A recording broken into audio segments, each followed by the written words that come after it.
The views and opinions expressed in this podcast are solely those of the individuals participating in the show. All persons described or mentioned in the podcast should be considered innocent until proven guilty in a court of law. This podcast contains subject matter such as violence and graphic descriptions along with adult language, which may not be suitable for all audiences. Listener discretion is advised. On the morning of July 8th, 2015, a young man is found dead in the middle of a Hampton County, South Carolina country road. Though it's quickly determined he died by a hit and run, the injuries sustained do not match that, nor does his parents believe that story. What really happened? You're listening to the Mysterious Brews podcast, and tonight we bring you the case of Stephen Smith.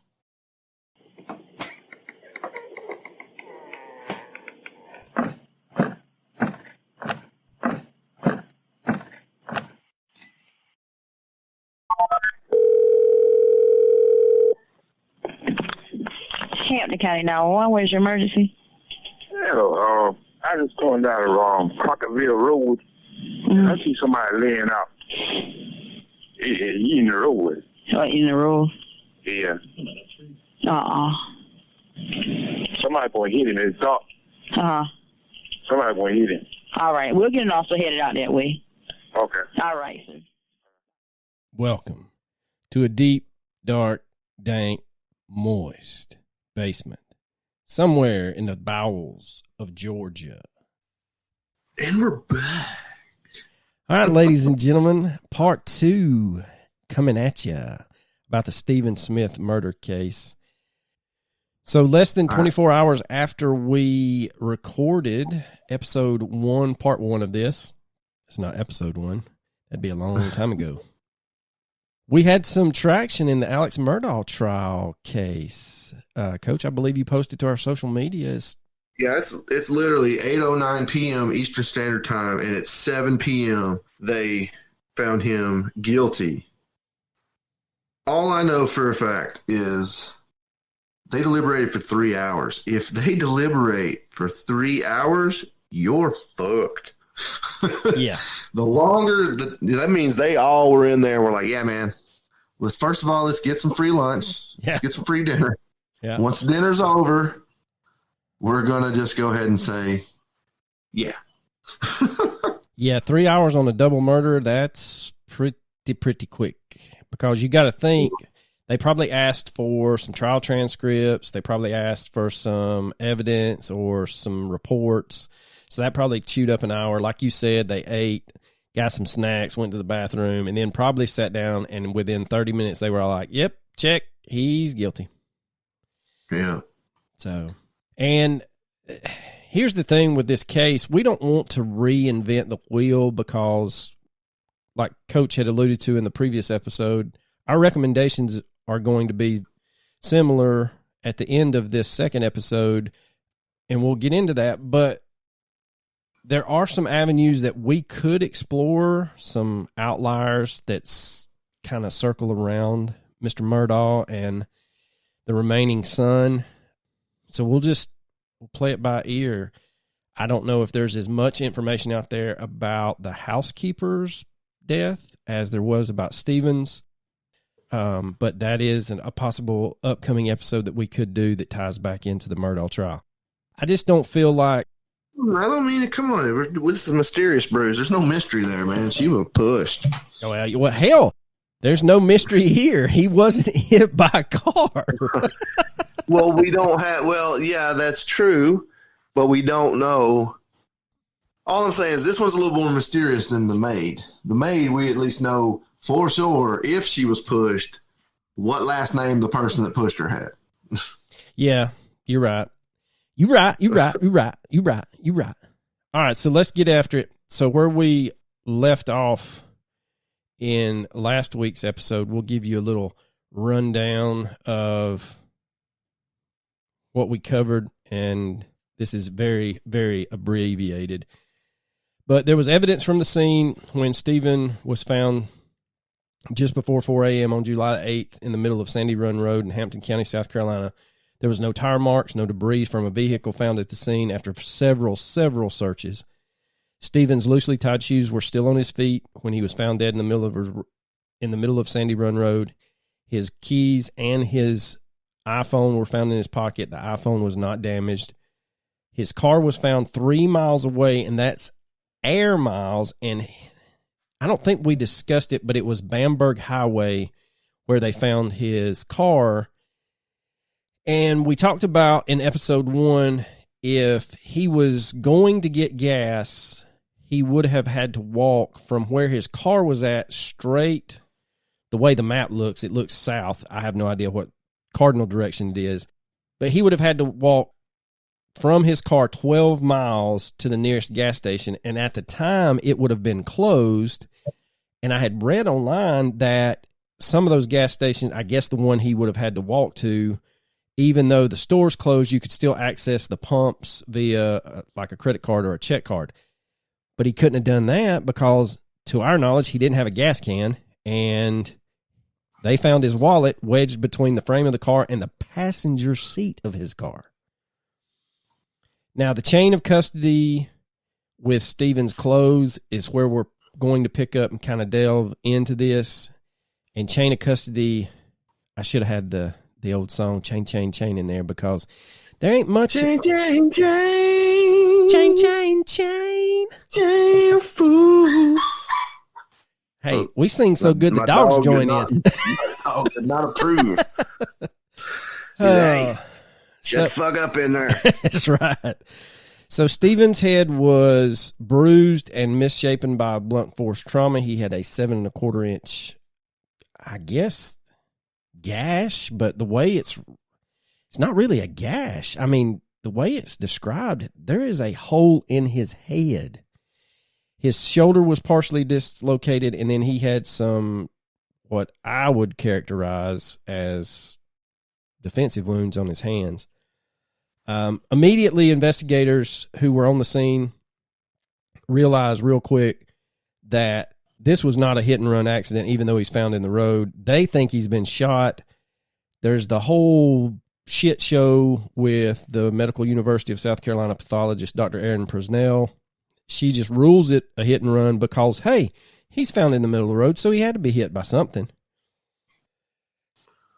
And then 2 separate South Carolina Highway Patrol investigators speak with Dr. Presnell and describe in separate reports that she was extremely hostile and would not directly answer their questions.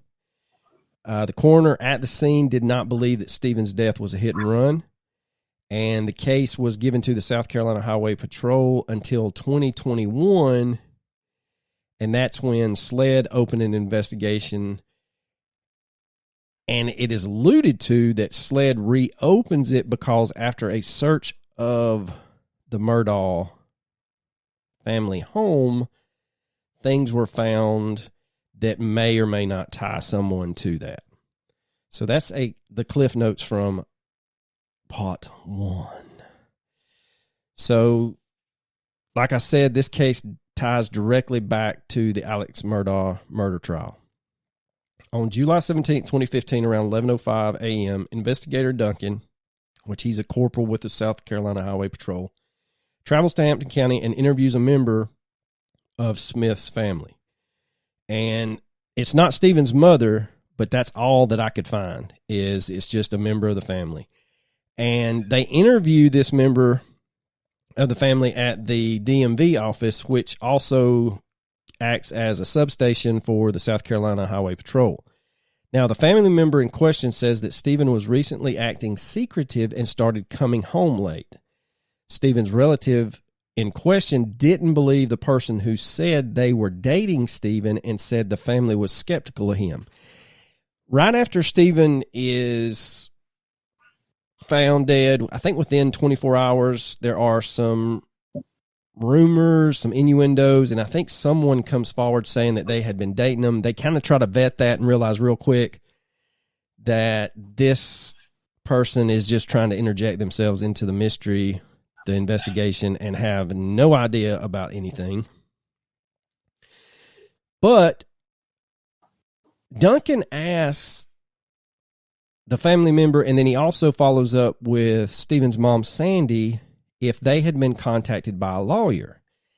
And the family member that had met with Duncan says that they had told police that Randy Murdaugh was the second person to call Stephen's father after the coroner called him on July the 8th to inform him of Stephen's death. Now, Randy... That's kind of suspect right there. Yeah, Randy is Alex's brother, works at the same law firm that was started by Alex and Randy's granddad, I believe, or great-granddad.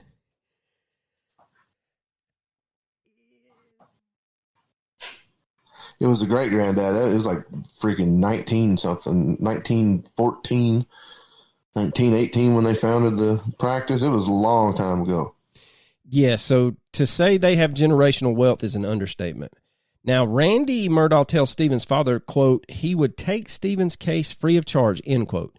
And the family was extremely skeptical of Randy offering this and thought it was extremely odd.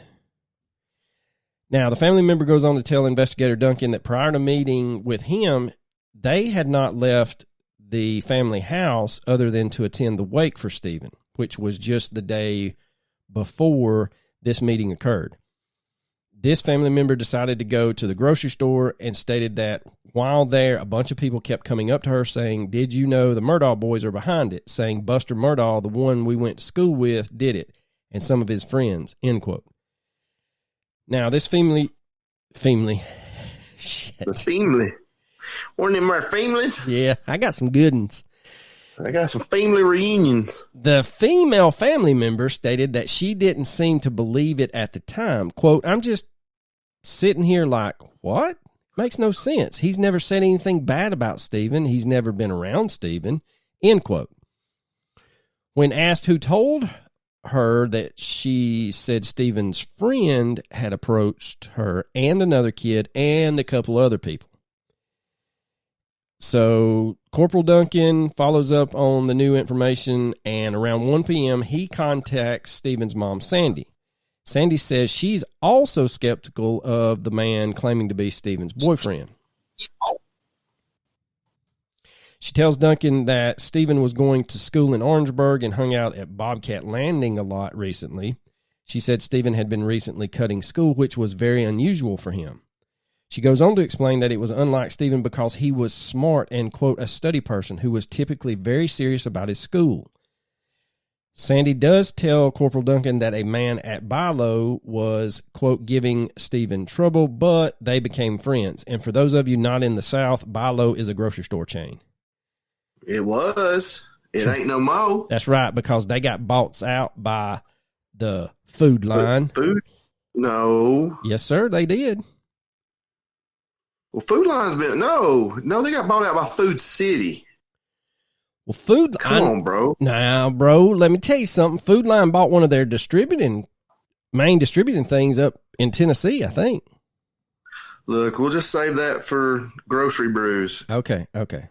And discuss it on our grocery store podcast. Where we talk about couponing and triple dipple and... Super couponing. I'm not giving... They're giving me money to fucking shop there, bitch. I'm not giving them none. So anyway, Sandy does confirm that she had heard rumors about the Murdaugh boys had something to do with Stephen's death. Quote, the rumor that's going around Hampton that everybody Now, keeps... Did we specify that it is Buster? That's Murdaugh? what I was about to get to, boy. Oh, I'm sorry. Well, damn, man, I'm jumping the gun again. Jump the shark. There you go, jumping the shark. But yes, the rumor going around Hampton that everybody keeps coming up to Sandy with was that it was the Murdaugh boys. More specifically, the oldest Murdaugh boy, Buster. Duncan responds, the Murdaugh boys, and she says, yeah, whoever they are. She knew who the Murdaugh boy were.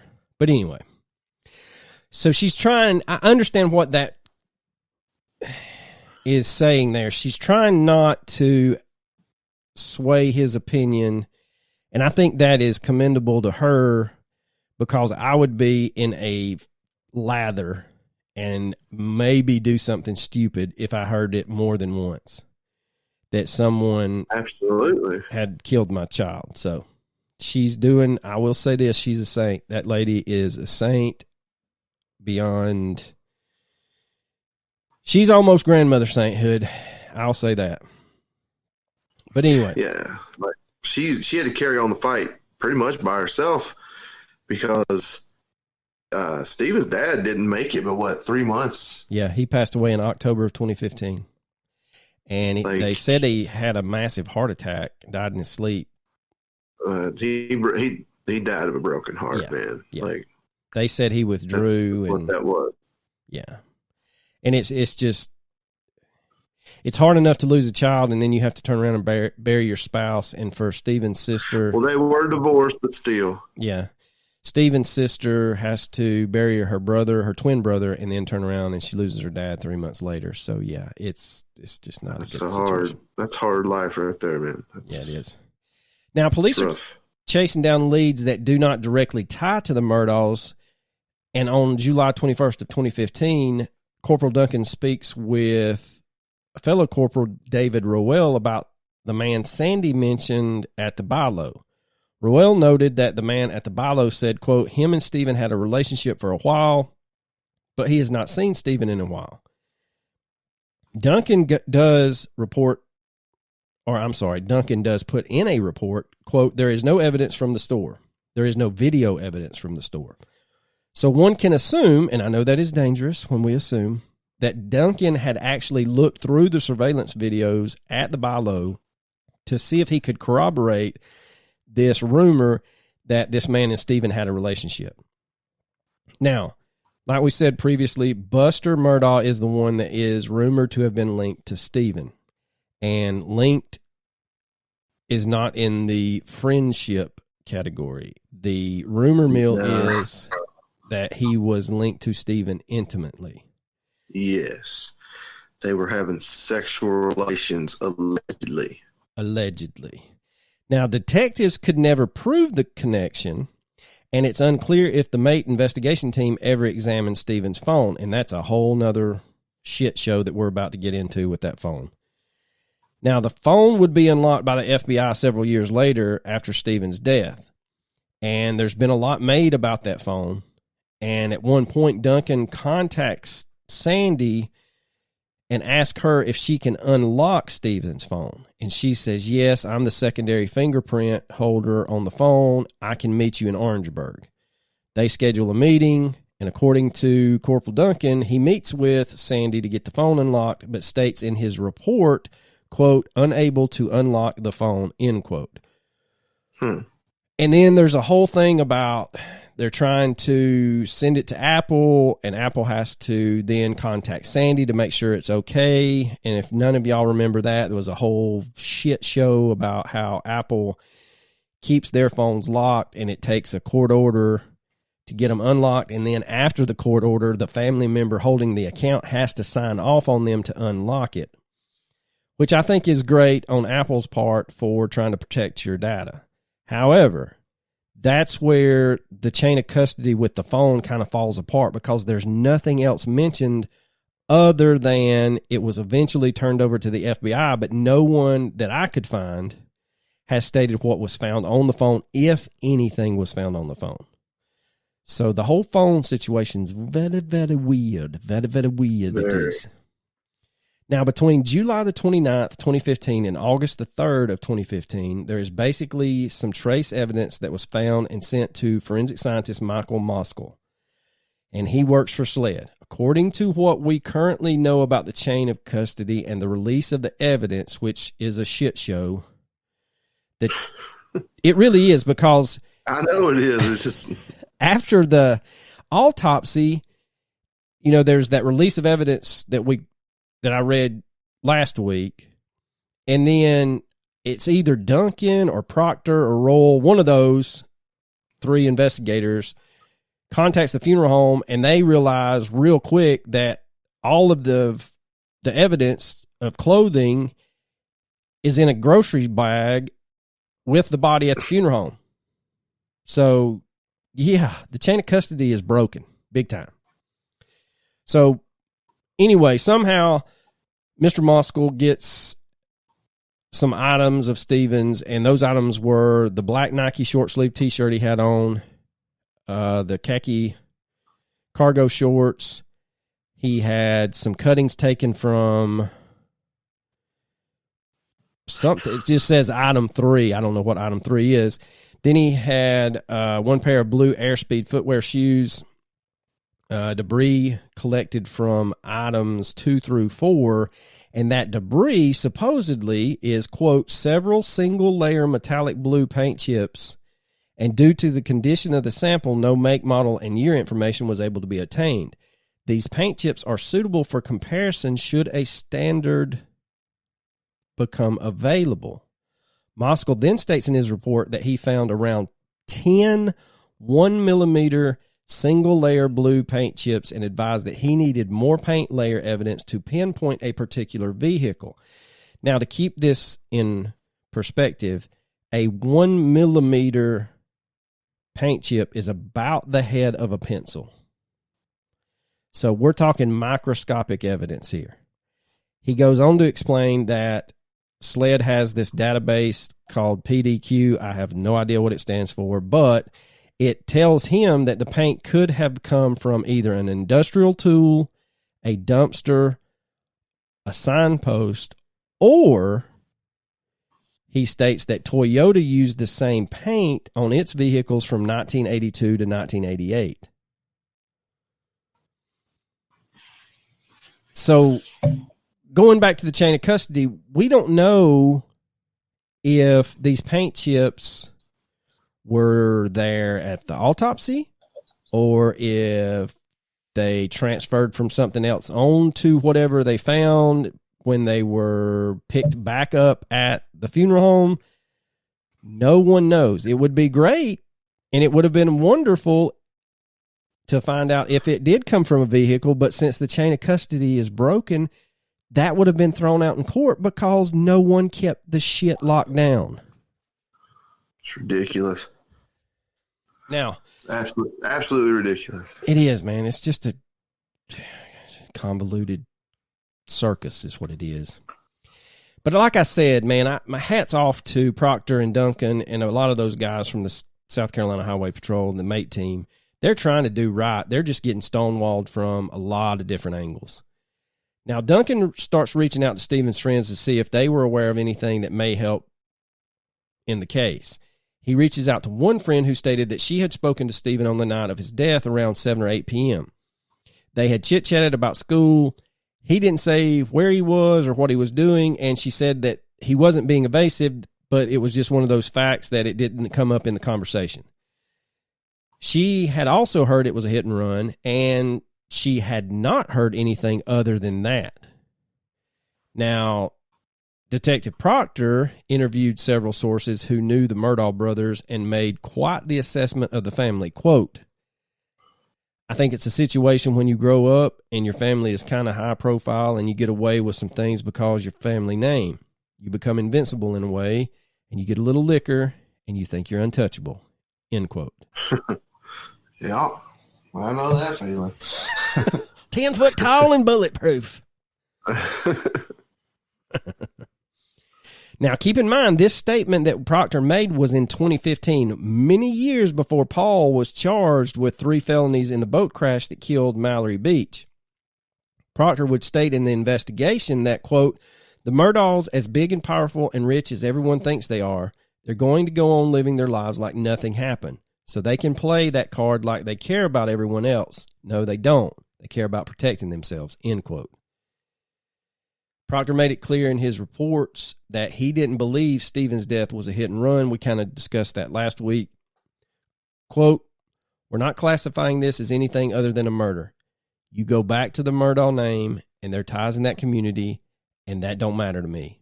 What we've done is take that investigation out of that and their reach. I don't care what your name is, how much money you got. I'm not saying that the Murdaugh boy did it.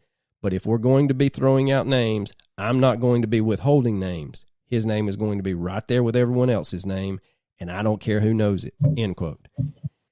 And that's why I keep trying to give them props, because that's what you want out of an investigator. Absolutely. You do not want them to waver. You want them, as the old saying is, you want them to examine the evidence and let the evidence lead you to a conclusion. But I mean, they keep, like you said, they keep getting stonewalled. They keep having stuff working against them. I mean, you and I both, being from rural Georgia, we know what a good old boy system looks like. But this one is insane. Just the tentacle, how far the tentacles reach in different areas is what was surprising to me. Yeah, definitely. But I mean, then again, they've been the district attorney or the solicitor in that town for what? 100 years. Almost. Yeah, it's 100 years. Like, that's like, this is Ralph Baker territory. Yeah, you're right. On August 7th of 2015, Corporal Duncan, with other state highway patrol officers, call Stephen's friends, and eventually they come across this name that is only referred to as Brittany. And Duncan explains that one of Stephen's relatives called and told him that Brittany was at church and had information about Stephen's death. Duncan asked her to email him any information. So Brittany tells Duncan that, quote, another friend of mine had texted me and asked me, were Buster and Stephen together? She told the friend, no, not that I knew of. Why? The friend responded that he had heard it. She then asked the friend who had said it, and he said he didn't know, just that he had heard it. So Duncan responds, quote, okay, so he didn't have anything to base that upon except for more or less a rumor. Is that correct? Brittany says yes. Duncan then asked Brittany whether she had ever heard of Stephen and Buster being together before this. She said she had not. Duncan asked to make sure that this was the first she had heard the rumor, and Brittany says, yes, this is the first time I've heard of Buster and Stephen being together. Duncan then asked Brittany whether she knew Stephen was gay. She says, yes, I did. Kind of like we talked about last week. Everybody knew it. He didn't hide it. Duncan then asked whether she had heard any rumors about Stephen's death that she, quote, just knew wasn't true other than what we had already talked about. She says, no, that's the only thing that I've heard. He goes on and asks if anything curious happened at the funeral or afterwards that kind of stuck out as unusual to her, and she said no, not that she can think of. She says a boy named, and the name's redacted, but they refer to him as Jack, told her about the rumor, and then Duncan notes in his report, quote, contacted Brittany in reference to Stephen Smith's death, states a boy named Jack asks if Stephen and Buster had ever had any type of relationship, end quote. So after that conversation, Duncan finds Jack and leaves a message. 3 days pass, and Jack's father calls Duncan back, asking, what is going on? Why are you trying to contact my son? Duncan kind of, puts the smoke out of the fire a little bit and just says, look, I'm investigating Stephen Smith's death, and your son's name came up. And the dad says, okay, I'll have Jack contact you. A day later, Jack does call Duncan back. So Duncan Duncan goes ahead and tells Jack from the get-go, look, I know you sent a text to Brittany about this rumor and that you know Stephen. So let's get that out of the way. He then asks Jack if Buster Murdaugh had any relationship with Stephen. And Jack said, I've heard that rumor. So Duncan says, do you know any info if that's true or not? And Jack says, I have no information confirming nor denying it. He then asks, it's kind of like the CIA, I can neither confirm nor deny that he was employed here. So when asked if Jack knows anything about Stephen's death, Jack says, no, sir, not at all. Jack said that's the only rumor he has heard in relation to Stephen's death. A lot of people hear a lot of rumors, but it seems like nobody knows anything. That's right. It's a bad case of telephone. And it's probably how they wanted it, though, Exactly. Certainly Buster, if it was true, I mean, Definitely didn't want anybody knowing that he was gay. No, and in one of the documentaries, they kind of allude to the fact that if that had came to fruition, that Alex and the whole Murdaugh family would have basically shunned him.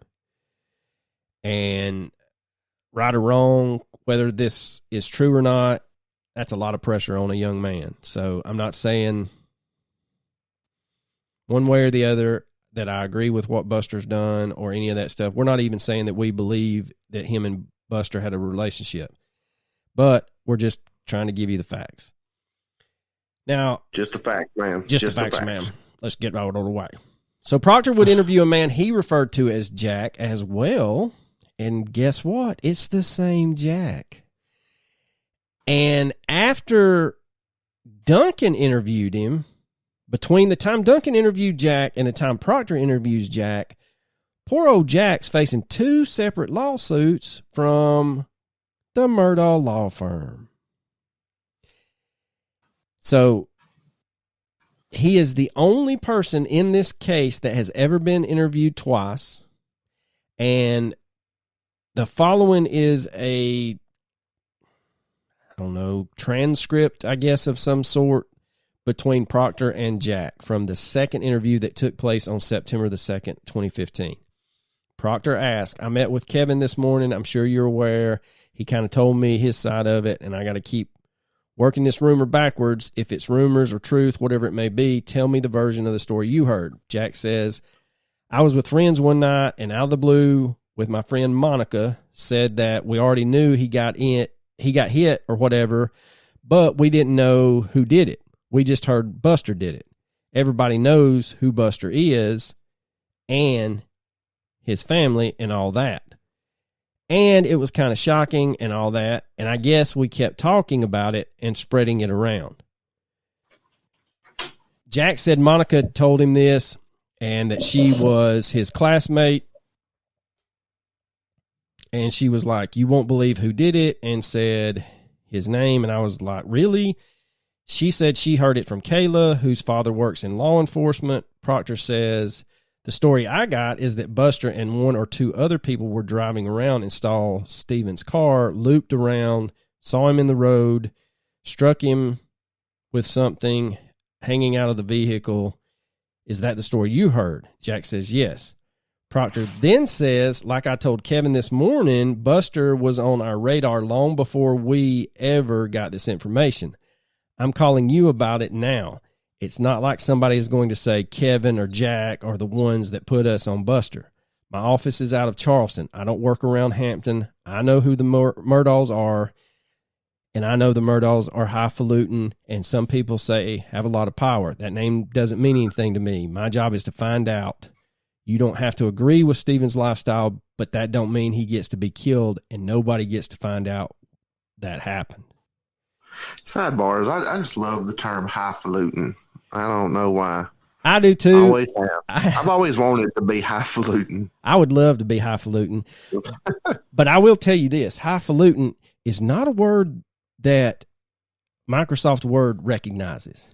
It's got the old red squiggly line in my notes. It's in the dictionary. Well, you may have spelled it wrong. Well, I just looked it up. How you got it spelled? F-A and then looting. It's F-A-L-U-T-I-N, highfalutin. Oh, it means hold on. Let me correct it. Pompous or pretentious. I believe they are both. It is high-falutin. Oh, that's hilarious. So Jack then says he was a cool person. Honestly, we were in class together. It was shocking. Proctor says he didn't get hit by no car. I'm not saying someone murdered him, but if he was somebody playing around and it got out of control, the problem is when you lie and cover it up, you know Steven's story deserves to be told. If you want to call Monica and give her a heads up, you can. After the interview with Jack, Detective Proctor calls Kayla around 1:15 p.m. and asks her what she had heard about Steven's death. She said she heard, quote, one of my classmates did it. Proctor asked her, who is that? She says, Buster Murdaugh. Proctor says, I'll be honest with you, Buster's been on our radar long before this. He then asked if she heard the rumor about... No. He asked her where she heard it, and she says, my father, who's in law enforcement, and that, no, that is the rumor going around, but that is not where she heard it. So now you got Kayla saying, yeah, I heard the rumor, but it didn't come from me, and my father's not told me shit about nothing. So Proctor then... I don't know nothing. Yeah. Proctor then says, I've talked with quite a few people down there, and you have less to worry about since your daddy is a law enforcement officer. A lot of people seem nervous to say the name Murdaugh. I understand they're pretty big down in Hampton, but I'm in Charleston, and that name doesn't mean anything to me, so I want you to understand that. So Kayla says, and this is where the telephone game kicks in. We're about to be 4 cans deep. Kayla says that she heard the rumor from another guy who is referred to by the name of Isaac. She says that she doesn't know how Isaac knew about it, but he said that they, referring to Murdaugh and some friends, beat Stephen up and threw him out of a truck. Proctor asked Kayla if she knew of any enemies that Stephen may have had, to which she responds, not that I know of. Here's the thing, though, is he wasn't beat up. He may have been thrown from the truck, and that's what caused the little bit of road rash on him. But he was struck one good time, if you ask me. Like, somebody hit him with something with the intent to kill him. Yes, I agree with you. He was, to say he was beat up, I would say is wrong, because he wasn't beat up. He was straight up murdered, but he would have more evidence if he was beaten to death rather than struck once. Correct. Proctor goes on with the interview with Kayla and says... I'd say he wasn't beaten to death, because clearly he was, but just one. It wasn't a beating. It was a single blow, yeah. Strike. Yeah, a single strike to the head. So you said blow.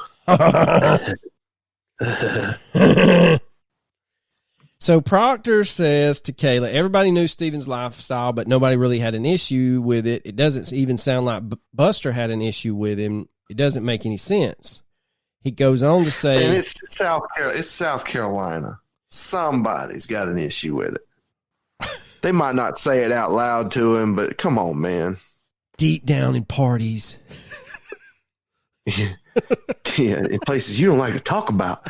You want me on that wall. You need me on that wall. You march around here and you use these words like duty and honor.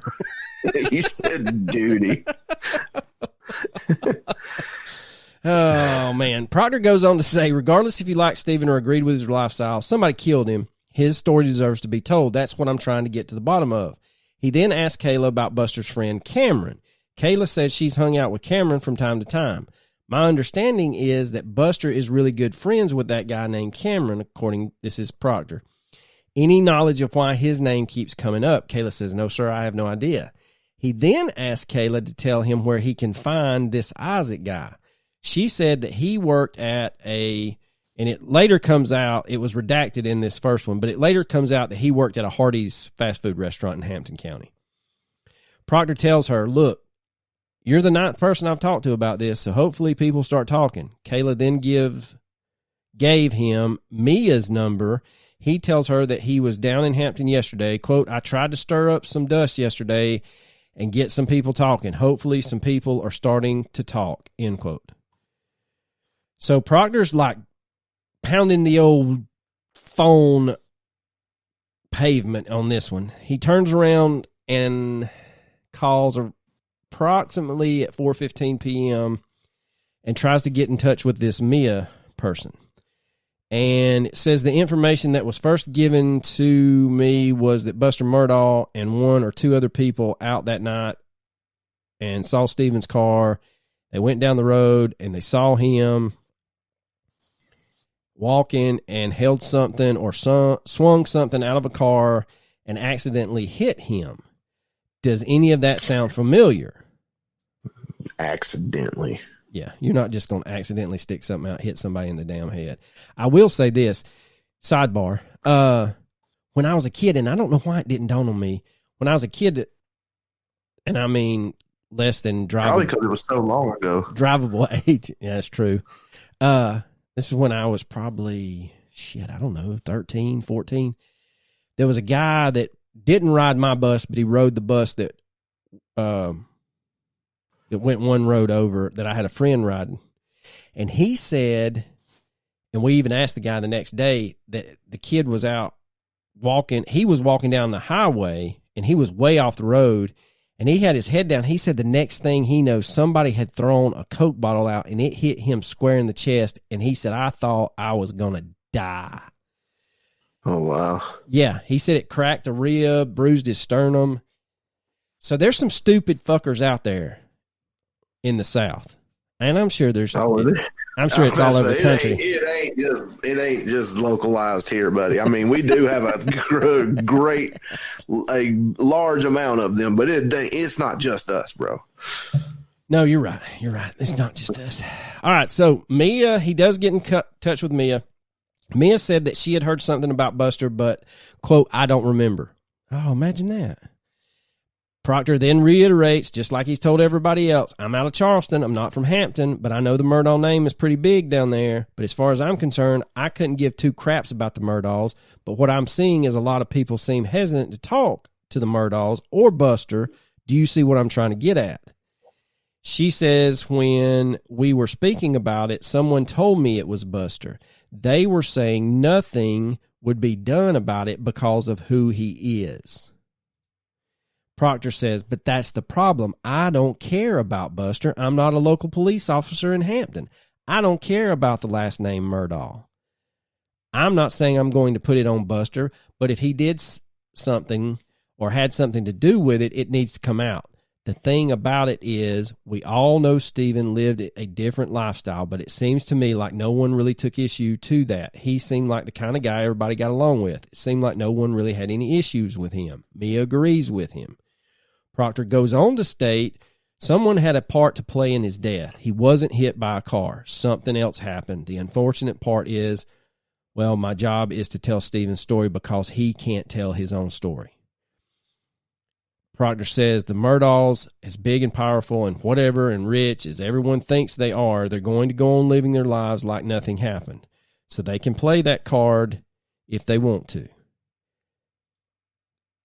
Then he says, if Buster has something to do with it, I'd like to be able to prove that, but the information that I'm getting is just rumors. It started out strong because I had an individual who really stepped out against the Murdahls and was willing to talk, and it seems as I keep continuing on and talking to other people, it's getting watered down a great bit. Hey guys, Arlo here, and if you are struggling with the old caffeine in the morning, I have got the fix for you. It is called Magic Mind, and it is just a little 2-ounce shot that you drink with your coffee or your energy drinks in the morning.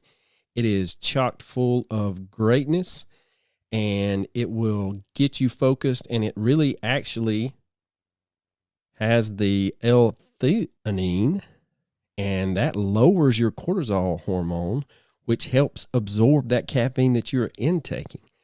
Now, Magic Mind has nootropics, adaptogens, matcha green tea, and 12 magical ingredients. That matcha boosts your energy. The adaptogens help with relaxation, and the nootropics keep you focused. A bonus is that it has vitamins C and D along with the echinacea to help your immunity. So head over to magicmind.co/brews and enter the promo code BREWS20. That is brews20, BREWS20, and that will give you a 20% off coupon for either a one-time purchase or subscription to a monthly dose of Magic Mind. Proctor then asked Mia if she knows how to get in touch with this Isaac fella, and he says, "I'd You like." already said this, bro. I know. You're repeating yourself. He said, "I'd like to get in touch with Isaac to know." Just keep going. You done committed. I'm committed. He says, "I'd like to still get in touch with Isaac so that we could figure this out."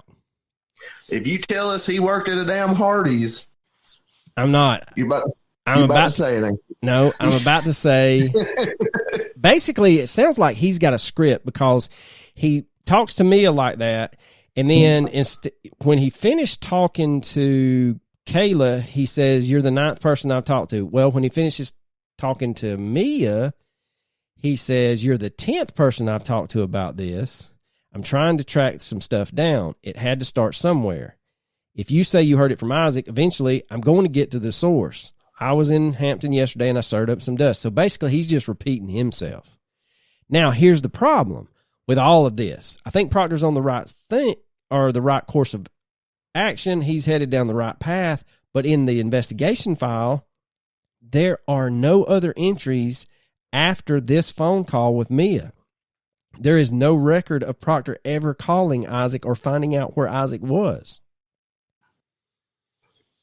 Now, we're going to take a small detour here and go back about a month. And as Proctor's investigating his angle, Corporal Duncan is still investigating his. And around August the 17th, Duncan calls a man named Mike, who was allegedly Stephen's boyfriend. It goes to voicemail, and then this game of phone tag between Duncan and this Mike character begins. And it is unclear if Mike was ever contacted and if he had anything relevant to say.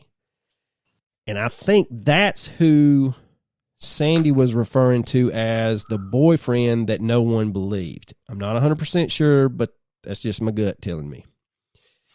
So on August the 27th of 2015, Corporal Duncan interviews a man named Ben. Sandy had given Duncan Ben's information and said he had some information relevant to the case. This is the guy that works at the Hardee's in Hampton, and he had gone to school with Stephen, but never hung out with him outside of school.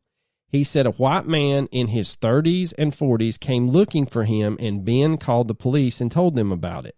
And then his coworker said he was looking for him again. He said he knew Ben from hanging out with Stephen and him before. When asked if he's heard any rumors about Stephen's death, he said he heard that, quote, he was running in the woods from somebody. He then said he thought he was running from an older guy. Quote, maybe it was some guy he was messing with and nobody knew, and Stephen was going to bring him out. Now, the next day, Lance Corporal Conley interviews a man who they refer to as Joe.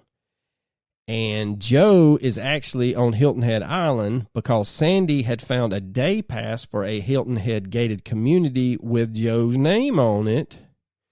And Joe just happens to be an older white male that was recently divorced. He had met Stephen online but said, quote, no money exchanged. Why would you even drop that nugget? If you're saying no money exchanged, I'm pretty sure money was exchanged. Yeah. You go out of your way to say that. Oh, but there was no money, though. I mean, hey, yeah, I knew him. I met him online, but I didn't give him any money. Dude, there wasn't nobody fucking talking about money. Yeah. He didn't pay. I didn't pay him for sex. I mean, if that's what you're saying. This is not true. He's over there taking a long drag off a filterless camel. Man, I didn't give him any money. I promise you. I mean, don't go saying that I did. I will deny that. You will never know. I mean, oh shit. All right. So again, sidebar, because this is how fucked up my mind works. So I saw the outtake or the clip, not outtake. It was a clip from what's that damn HBO series with Woody Harrelson and all right. True. I thought it was true crime too, but it's not. Whatever it is, they get that lady that had basically killed 3 of her kids in there, and at the end, when he gets her confession, he looks at her and he goes, "Look, jail's gonna be hard on you." And he takes that long drag and he goes, "If you get the chance, kill yourself." And he gets up and walks. You know out. what's funny is when you said that about the long drag, I thought about that same show, but when he's smoking that cigarette, he's like, well, today's Thursday, my day off. I start drinking at noon on my day off. You don't get to interrupt that. That's True Detective. That's right, True Detective. It just dawned on me too. Good job, man. Good job. That's why you're here, buddy. That's why That's you're what here. Google's for. But yeah, I swear I thought that same thing. I was like, I just got a picture in my head. Like, I start drinking at noon on my days off. You don't get to interrupt that. I haven't seen the other seasons. I heard they were terrible, but the first season of True Detective is amazing. And if you like to see breastises, if that is something you're into, there's a girl on there with just one hell of a pair. Let's just say that. I'm just saying. It's worth a Google. That picture of him standing over the case files, taking a big drag off that cigarette. That's the way I felt about. You told me this about this case last Wednesday. So about Sunday, I'm in my office trying to start my notes, and I'm like, I've gone down the rabbit hole. I need some more red string. But anyway, no. I will say this. I watched all the seasons. They're not bad. They're all standalone, but they go back to Woody Harrelson and Matthew McConaughey in season 3 or season 4, and it's real good. They kind of pick up. It's good. So you need to watch that one. You might need to watch the first one again and then go watch the one that I'm talking about. Nah, I'm not going to do that. Okay, you'll just watch Justified for the 18th time. It's a quality show, man. It is. It is a quality show. All right, so back at it. So after Joe drops the bombshell, no money was exchanged, he then says, this kind of thing, does it happen often? And again, like, I'm just like, dude, why are you even talking? But anyway, he then just verbally vomits out that him and Steven hooked up on June 28th, but it was a one-night stand. He says that he texted Steven a few times after that and didn't realize that he had passed away until somebody called him, and that somebody just happened to be his mother, Sandy. Oh, that's terrible. God, that's awful. So September the 1st, 2015, Proctor interviews a man, and they call him Kevin. And Proctor mentions the he said, she said shit going around. You know, Proctor's at this time just done with the whole thing. Look, I had a script. Fuck it, I ain't doing it no more. There's a bunch of rumors going on. Do you know anything else? But Kevin tells... Now, Kevin, I'm going to preface this. Kevin has a wealth of knowledge. So Proctor hits the gold mine on this one. He mentions that he had heard the rumor mills and that Kevin's name is brought up. And so Kevin says that he had heard just the weekend before Proctor contacts him, quote, certain young men were riding down 601, saw Steven broke down on the road, passed him, turned around, and then stuck something out the window that ended up hitting Steven. Kevin then tells Proctor, quote, I want to help you in any way possible, end quote. He goes on to say that he heard 3 names. I don't want to say it over the phone, he said. He asks if he can meet Proctor so that he can tell him these face to face. And he again reiterates the fact that he is willing to help with anything. Kevin says that he's sort of, quote, torn because he hates going by the he said, she said situation, but that when he thinks about the situation, it, quote, would make sense. He says it would be worth looking into. Proctor says he understands Kevin's reservations about saying the name. He tells him his office is out of Charleston and, quote, there's no big name in Hampton that worries me, and I want you to feel at ease about this as well. He says that, quote, people associated with this name have been around kind of threatening, putting the heat on people to keep their mouths shut. Kevin says he knew this person and went to school with him and says, quote, it kind of all makes sense, and that he hates being the kind of person to throw accusations out there. Kevin then tells Proctor he understands what he's saying about being from Charleston, but he'd feel more comfortable talking to Proctor in person. So they make arrangements to meet the next morning. So at 9:21 a.m. on September the 2nd, 2015, Proctor meets up with Kevin. Kevin says he first heard Steven was shot, but then he heard it was a hit and run. He said recently, in the past week and a half, he had heard that 2 or 3 people were riding around 601 and saw Stephen on the side of the road and were messing around with him, stuck something out the window. He says he heard it was Buster Murdaugh, kind of out of character to know who I know. He says the person who told him this, though, said that Buster was on drugs. Kevin says, I hate to only be able to give you hearsay. I hate it because the main thing is, whether that is the case or not the case, there is still somebody who lost a child, lost a brother, lost a family member, and that's not right. Well, here's the thing. I mean, this man's name has come up over and over and over and over again. Why don't we sit down and talk to him? Why don't we get what his side of the story is? That's what I don't understand. Where was he that day? And they don't talk to him. He's not been brought in for questioning. And the thing is, not one time. They could surreptitiously kind of figure out where the fuck he was at from his cell phone records. They could subpoena his cell phone records knowing that he has ties to a legal firm and that they've got to be real careful. You know, I agree with you, man. They could have done some things to either put this rumor to bed or we're going to chase this rabbit till it falls. Anyway, so Proctor asked... here's how you're going to know. When they sentence this son of a bitch to 30 years in prison for killing his wife and his youngest son, wait and see if Buster did it. I wouldn't be surprised if Alex confesses to it. That's what I was thinking the entire time. You'll never know the truth. Because they've reopened the case. Yes, Sled opened it. The Stephen Smith case has been reopened. So what I'm saying is if he really cares enough about his son Buster, he'll confess to it to get Buster off the hook. That's what I'm saying. Well, Buster's the last male relative now. That's what I'm saying. I don't know. He's the only one left to try to redeem this family's name other than the brothers and shit. But I mean, the Alex's brothers, not right. Buster's brother. Yeah. So Proctor asked Kevin who he heard this from, and he says Jack, but he uses Jack's real name.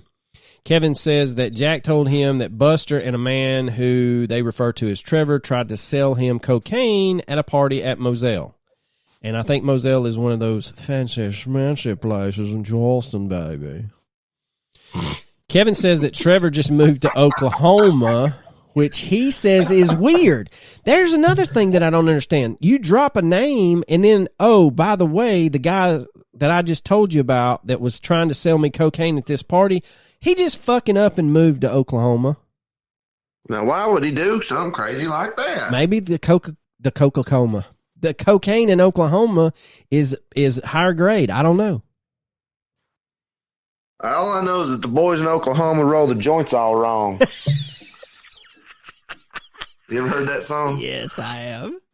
Oh, it's a good one. Oh, it is. They're too damn skinny and they're way too long.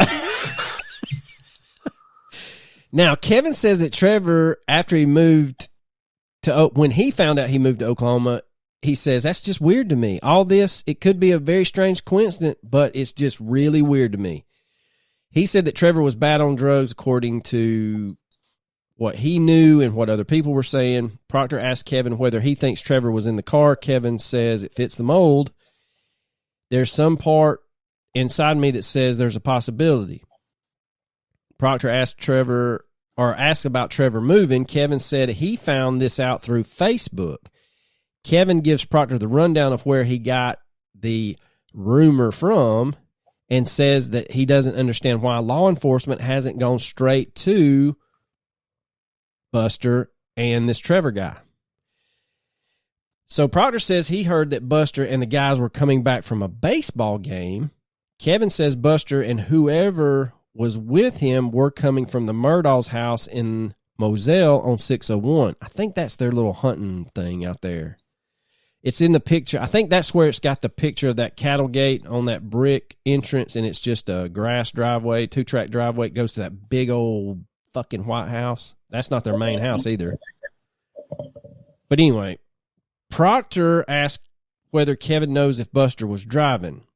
Kevin says, I would imagine so, adding that Kevin usually was the one to drive when his friends were driving around. Kevin says Buster used to drive a Suburban, but would sometimes drive a black F-150 or an F-250. Kevin says he has no idea who else was in the car. So Kevin expounds on this Murdaugh connection and says the only name given to him was Buster.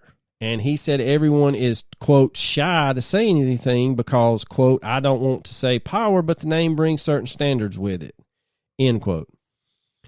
Kevin says, I think that's why people are hush-hush around here.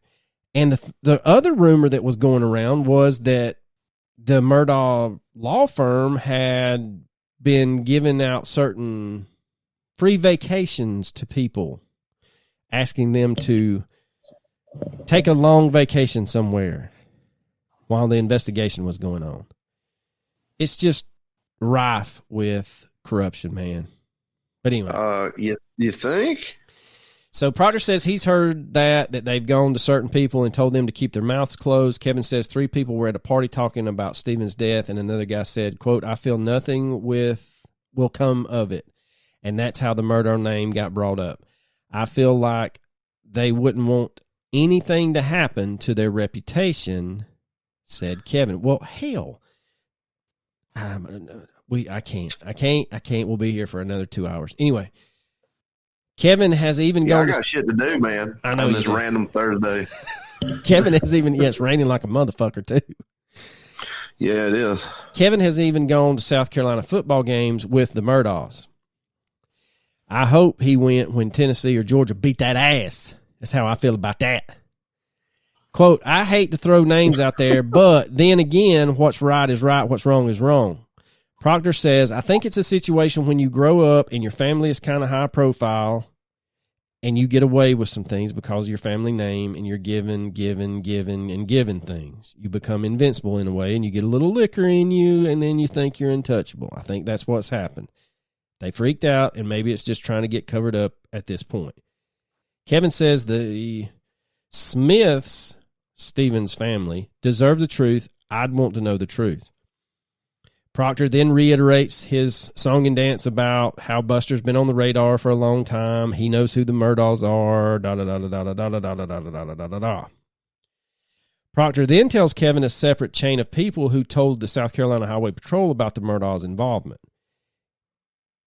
Kevin tells Proctor about how the Murdaughs have big parties at their houses every weekend or every other weekend, including kids from Varnville and Bamberg, quote, anywhere you could think of. That is where the party spot was in Hampton, Kevin says, of Moselle. So that's their little party pad. Kevin says he's gone to one party there. He says it's known for, quote, a lot of fights, a lot of drugs, a lot of alcohol, and everything's just going down at the same time. Now we get to what they are referring to as Paul. I have no idea who Paul is. Oh, no, I'm sorry. Wrong Paul. Paul's the little brother.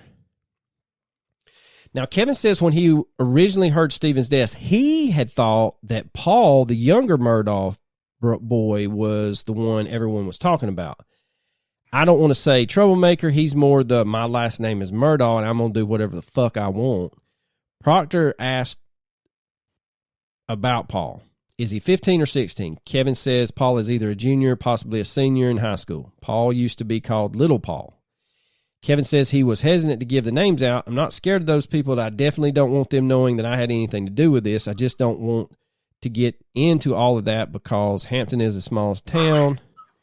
And then we have this dance about how Hampton is a small town, and then Proctor tries to reassure them that he don't give a shit because he's not in Hampton, but they're living in Hampton, and they're still scared, and it's just a bunch of back and forth.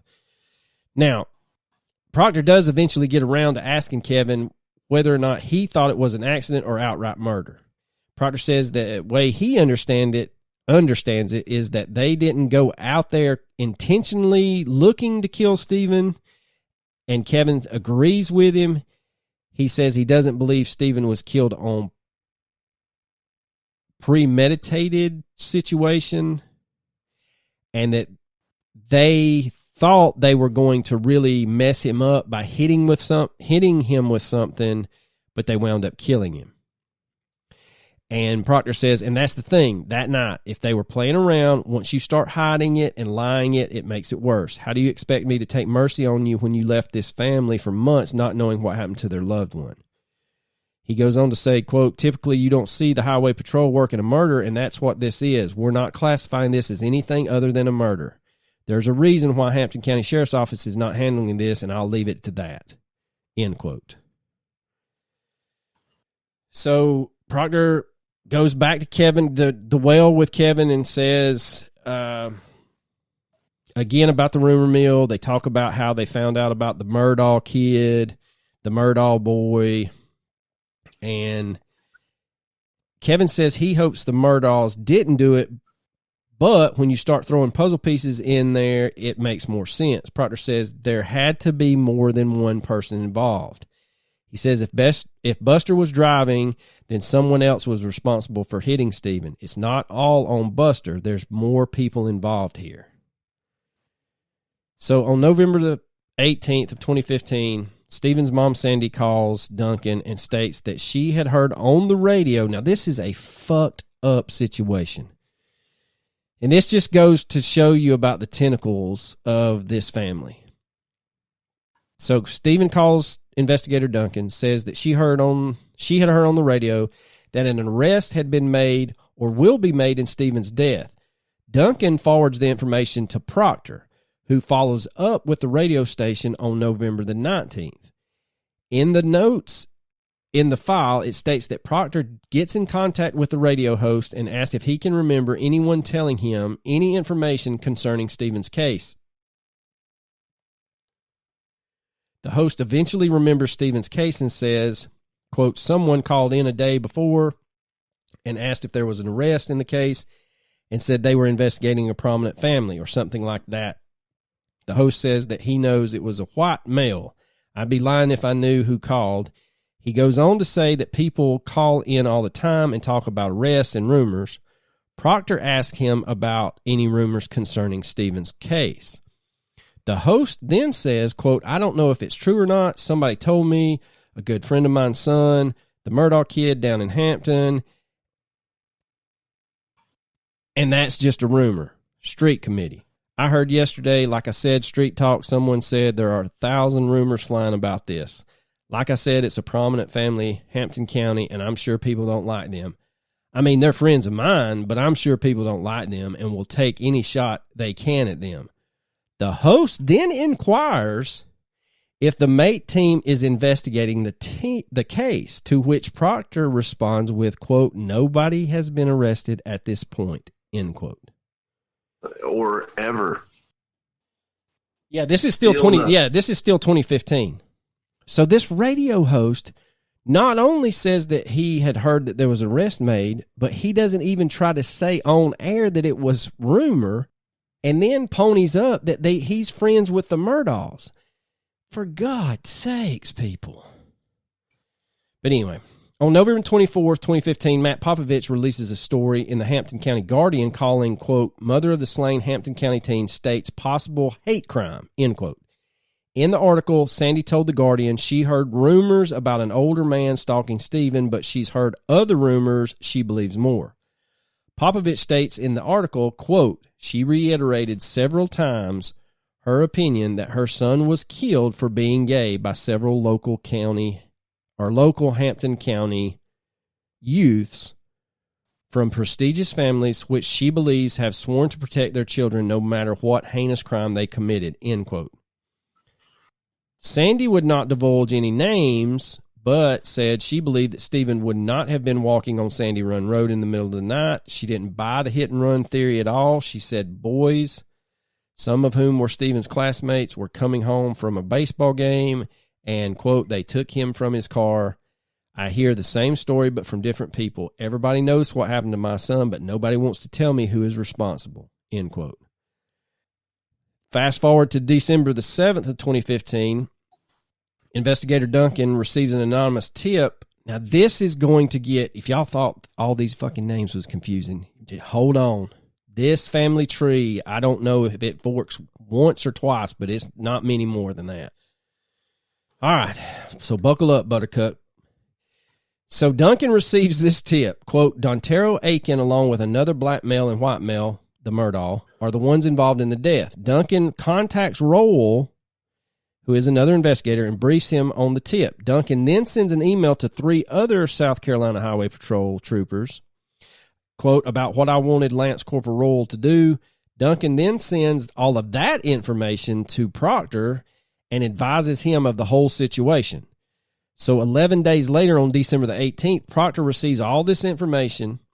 Darrell Williams, who says his stepson, Patrick Wilson, told him that Sean Connolly struck and killed Stephen Smith. Proctor notes the following in his report.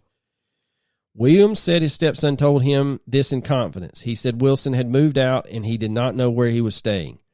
Williams said he could only tell Proctor that Wilson attended some Christian school in Ridgeland. Proctor drives to Ridgeland and goes to the Step of Faith School, but Wilson does not go there. He then goes to the Legacy U-Haul Baptist Church School. Wilson is a student there, but not at school that day. Williams doesn't return Proctor's calls seeking more information. Quote, Mr. Williams stated that the reason that he was passing this information on was because Randy Murdaugh told him to call Investigator Proctor. Well, there's a fucking red flag right there. Okay, so here's the odd part. Like, none of this is odd, but this is even weirder. So on December 21st, 2015, around 3:25 p.m., South Carolina Highway Patrol Investigator Duncan interviews Nick Ginn, or Jen, we're going to go with Jen, of the Hampton Police Department. The interview stems from this tip that I just told you about, and another email that a Sergeant Burns was told about that came from the Hampton County Police Department. Here's one of the first odd things. The number in which Proctor and Duncan state is the one they use to get in touch with Jen is not associated with the Hampton County Police Department. If you call the number that is written in the report, you don't get the Hampton County Police Department. You get a law firm. And no, it's not the Murdaughs, but it is another law firm in Hampton. And the number for the Hampton County Police Department's not even fucking close to the one written in the report. But anyway, so Jen picks up the phone and says, Sergeant Jen, as he is picking up the phone at his own desk, Duncan says, hey, do you have time to talk about the Hampton County case? Jen says that he's at somebody else's desk and needs to put him on hold to get a piece of paper, quote, in case he needs to take some notes. Jesus. Jen returns after several minutes. Some of our phones have line 1, some of them don't, which makes 0 sense. I have no idea why that's, I guess he's trying to justify why it took him so long to get back to him. All right, so get your paper out, get you a big old swig of whatever you're drinking and some more string, and let's try to keep up with this. So Investigator Proctor gets information about 4 days prior that Darrell Williams stated that his stepson, Patrick Wilson, tells him that Sean Connolly is the one that's involved. Come to find out, Officer Jen is also Darrell Wilson's stepson. That's where this gets crazy.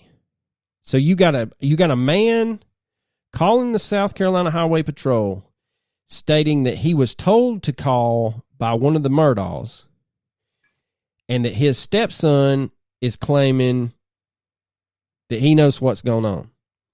You got a South Carolina Highway Patrol investigator that tries to track down stepson.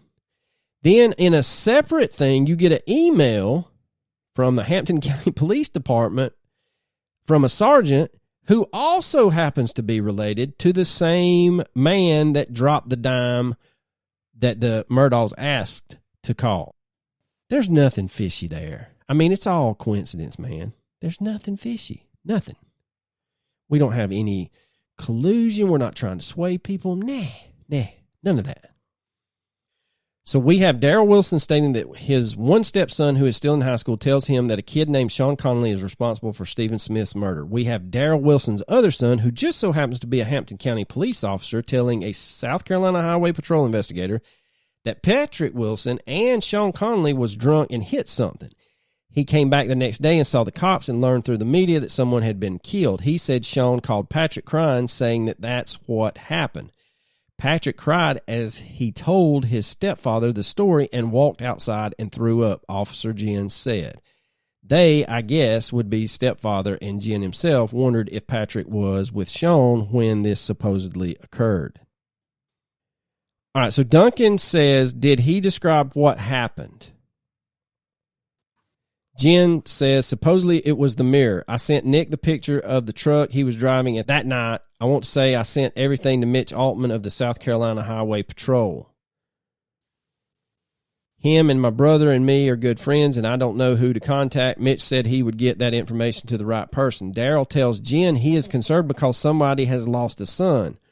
According to investigator Duncan, the South Carolina Highway Patrol got this tip on December the 9th of 2015. And, quote, we got a couple of people out looking for Patrick, end quote. Duncan asked him whether he had heard about this incident before. Jen says he heard some rumors around town, but, quote, as far as anything that I could say would have any kind of possible validity would be this. I think he's a, quote, good-hearted person, but he's shady. Duncan asked, does Patrick have a criminal record? Jen says, I think he was charged with attempted murder, but I'm not exactly sure what the circumstances behind that was, but I think it was one of those things they charged with a higher charge to work their way down. So, yeah, you heard that correctly. Patrick Wilson was charged with first-degree assault and battery and attempted murder on April 17th of 2015. That's before Stephen passes away. According to the arrest warrants in the case, Wilson got into an argument with a man and fired a shot at the man's car that had 2 passengers inside. The incident happened on Prince William Road in Brunson, South Carolina. Quote, all victims were afraid for their lives, end quote, the arrest warrant states.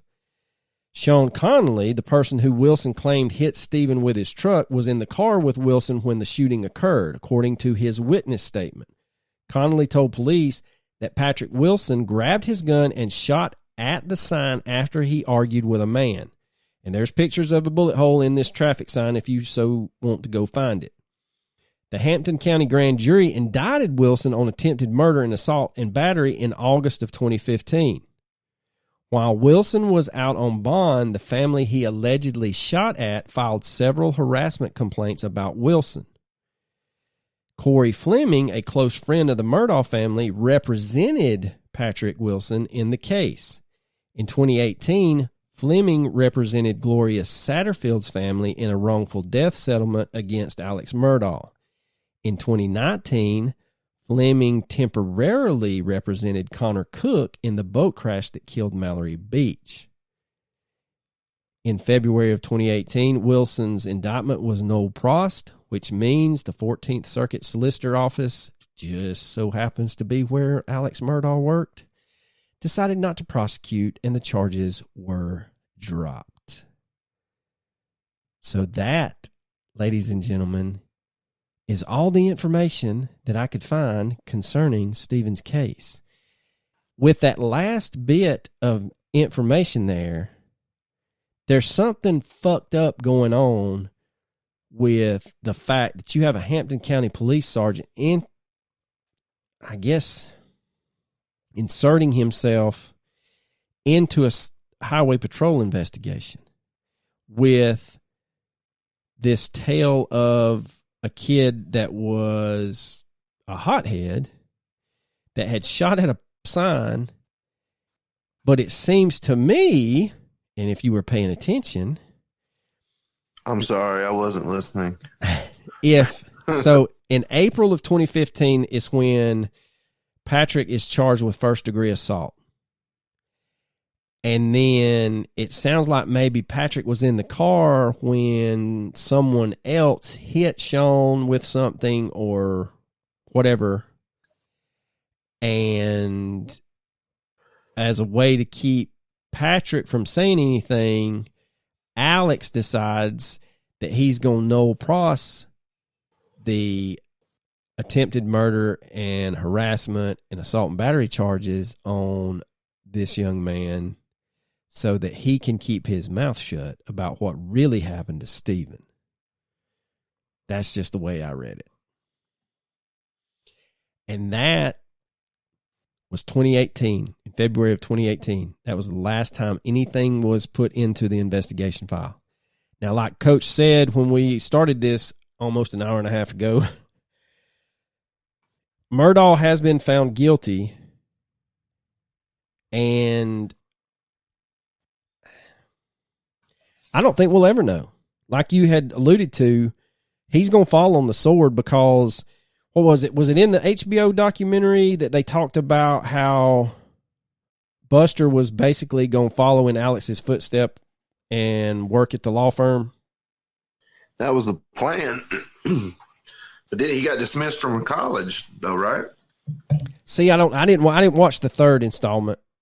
I have yet to watch it because I was like, I got to go start writing notes about this. But Stephen had made the comment to Sandy that he had a deep sea fishing trip with a very prominent person in the community, and if it got out who that prominent person was, people would be surprised.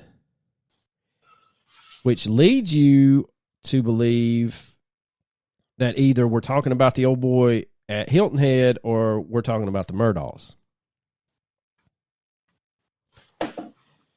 So let's get into our theories and try to wrap a bow around this big old turd tortilla that we've constructed.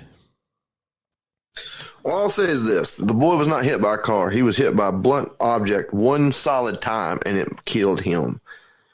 Whether it was the Buster or not, I don't know, but how many people can hear the same thing? I know it's a small town, but a guy like that could keep a secret, but you know what I'm saying? Like, a lot of people knew or suspected that he was involved with Stephen, and in a family like his, if he was scared it was going to come out, he would have had the motive to do something about it. Did he? I don't know. I can't say. I don't either. Certainly feels like he did, and we all get caught up in the whole, well, his dad's a murderer.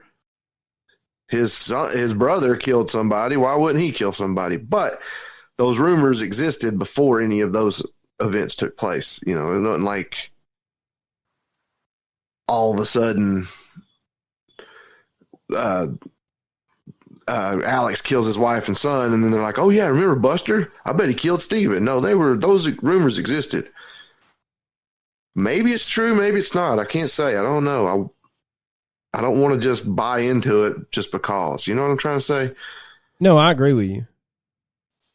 Now, the one thing I alluded to yesterday was there was a lady that on Facebook, the old Facebook drama around this, and I've not even researched this because I don't have the time or the energy. As Rip says, I don't have the energy for you today.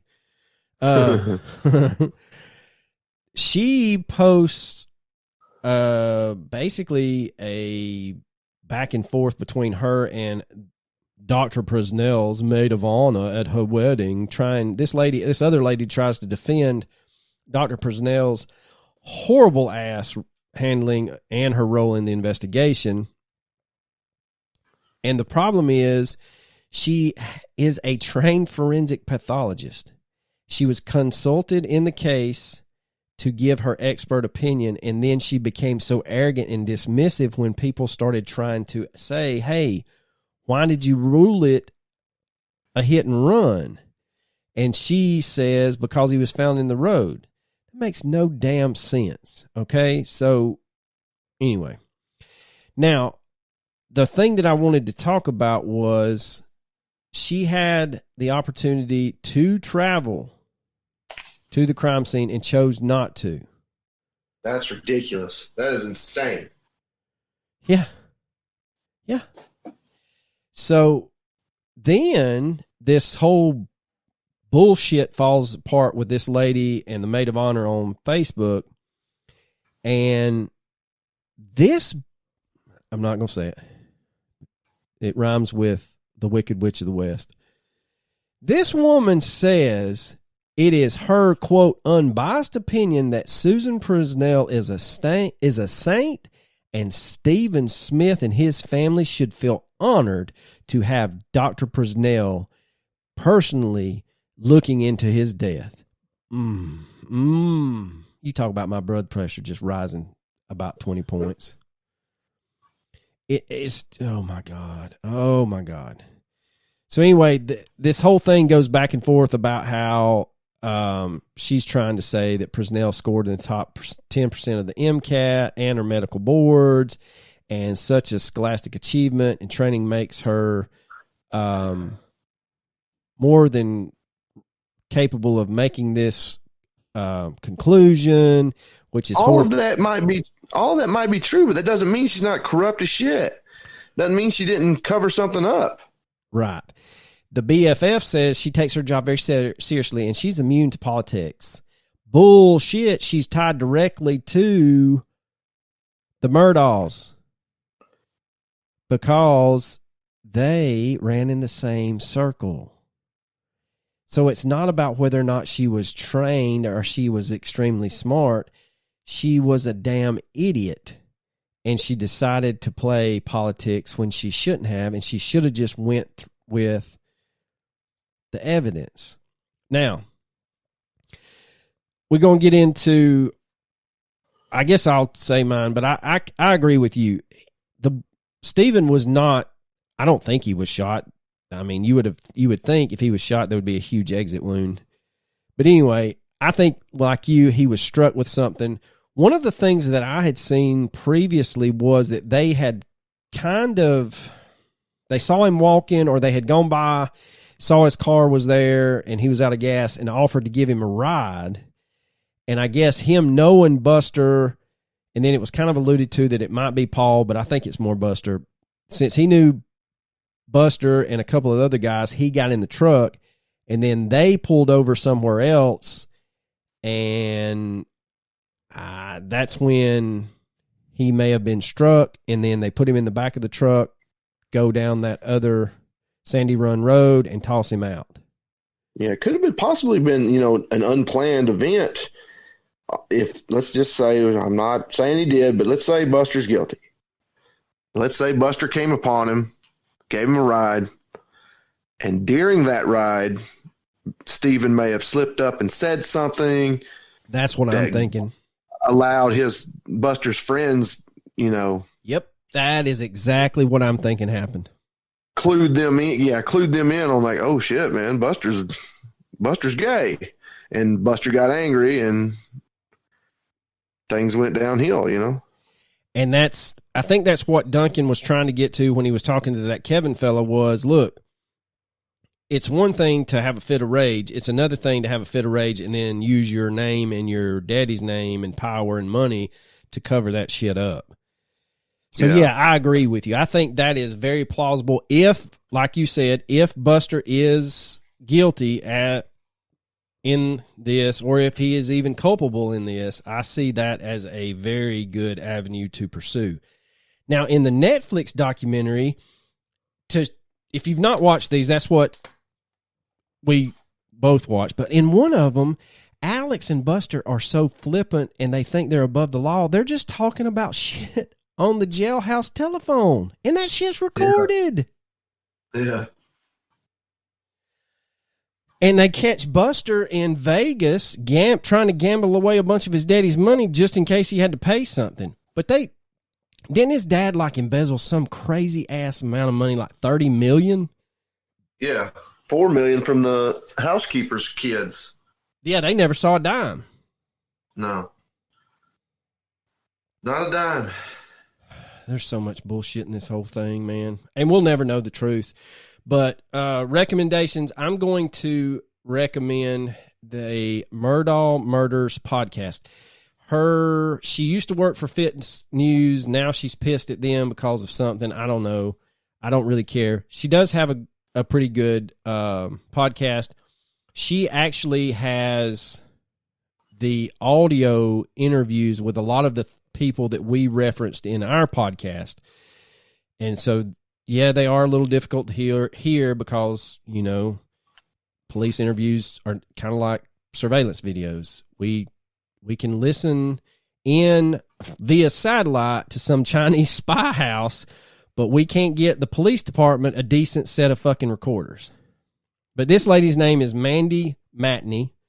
She's an investigative journalist, and she's originally from Kansas. She's worked in papers in Missouri, Illinois, and South Carolina, and she had worked with Pt2.com for a 4-part expose on this.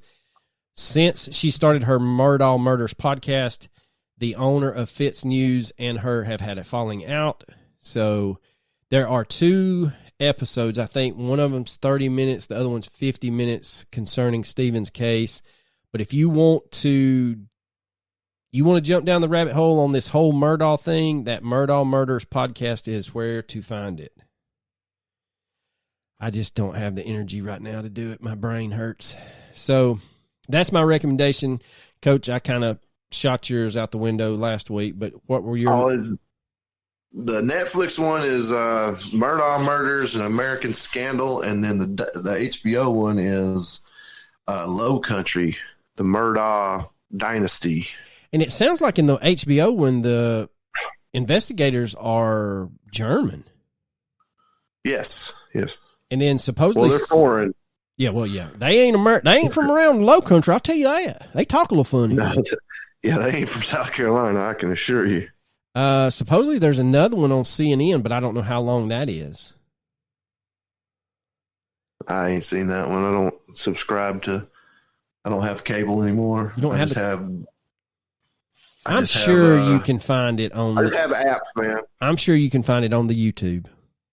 Probably.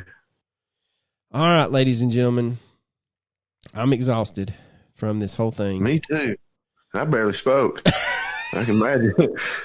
I can imagine how you feel. So, let us know what you think.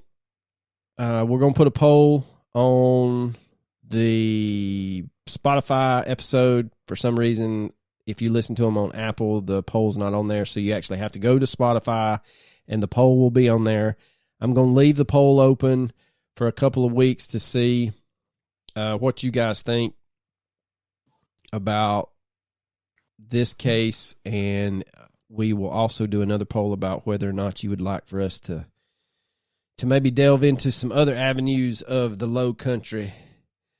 But I can tell you this, we got a lot of core fans that don't give a shit what kind of content we put out, which I love them. I do.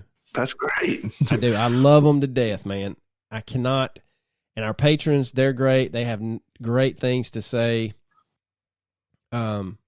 However, when you look at our episode list on Spotify, if it doesn't have to do with a missing person or a murder, I mean, it's night and day difference. Yeah. Like the Giants and Andrew Dawson and our Congo, they've averaged about 500 plays since releasing them. Mr. Stephen Smith's first part, as we are recording this the day after we released it, already has almost 300 listens in 14 hours. Less than 20, 14 hours. Pretty good. Yeah, but if you go back and you look at our episode list, the Dardine Family Murders, 700 downloads, 700 listens. Kelly Nash, Lake Lanier, 700. Caitlin Ledbetter, 700. Medical Mysteries, fucking 480. Bill and Dorothy Whacker, 850. Billie Jean, The Basement Cut, 750. So we get it. We got it. But I can't talk about murder and death and mystery or like disappearances without going batshit crazy. So we got to throw some stuff in there like the Mexican Giants and the Congo Crazies. So anyway, I do appreciate everyone tuning in. We got some great feedback, some great personal messages about how, basically, to sum it up from a guy that used to run us beer, fuck them. Your fans will stay there. Take care of yourself. So thank y'all for understanding this little rough patch we've kind of gone through with releasing episodes late and in the time frame, but we got us playing, man. We got us playing. We're gonna stick to it. We should be back on track. That's right, man. That's right. We might, depending on when Coach's spring break is, if it lines up with mine, we might take this show on the road and do it from Five Wits Brewery across from the Just so Coach can see, there is a brewery like 30 yards in front of an elementary school. Oh, don't you tempt me now. I know. You had me at brewery. Dude, if I had 25 years in the state of Georgia, I would freeze it, and me and my wife would move to Chattanooga just so I could attempt to get a job there. I don't care if I was the janitor there. But anyway, if any of our listeners happen to come through the great city of Chattanooga, Tennessee, go downtown, smack downtown, Five Wits Brewing Company, Community Pie Pizza. Those are some great little joints down there. You will not be disappointed. Coach, you got anything else? Oh, man, I don't. Deuces.